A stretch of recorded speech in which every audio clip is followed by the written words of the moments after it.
ადამიანს ეკარგება უნარი გაიგოს ღვთის სიტყვა და ქრისტე იცნოს იქ, სადაც ის ყველაზე მეტად იცნობა. ქრისტე იცნოს სახარებაში, ქრისტე იცნოს წმინდა მამათა თხუზულებებში, ანუ ეკლესიის ცხოვრებაში, ქრისტე იცნოს საიდუმლოებაში, მათ შორის ზიარების საიდუმლოებაში, ქრისტე იცნოს ლოცვაში, ქრისტე იცნოს ადამიანში, განსაკუთრებულად იმ ადამიანში, რომელშიც საღვთომადლია. ქრისტე იცნოს საიდუმლოებაში, რომ ახსენე, ამაში იგულისხმება არა მარტო ნათლობა და ზიარება, არამედ ვისი ხელითაც ნათლობა და ზიარება აღესრულება, ანუ სამღვდელო იერარქიაში. ადამიანები ვერ ცნობენ ქრისტეს, მათეს სახარების მე-15 თავი. მოუხდეს იესოს მოწაფენი, მისნი და რქვეს მას.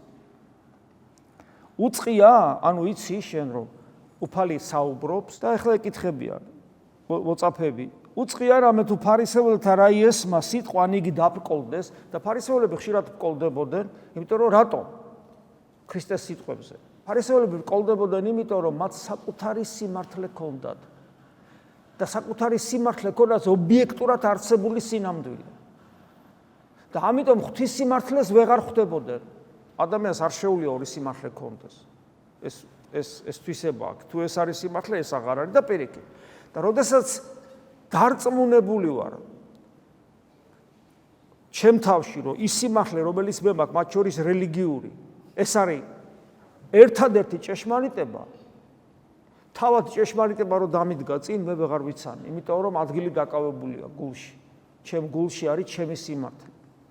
აი ეს ჭიდათ ფარისევლებს.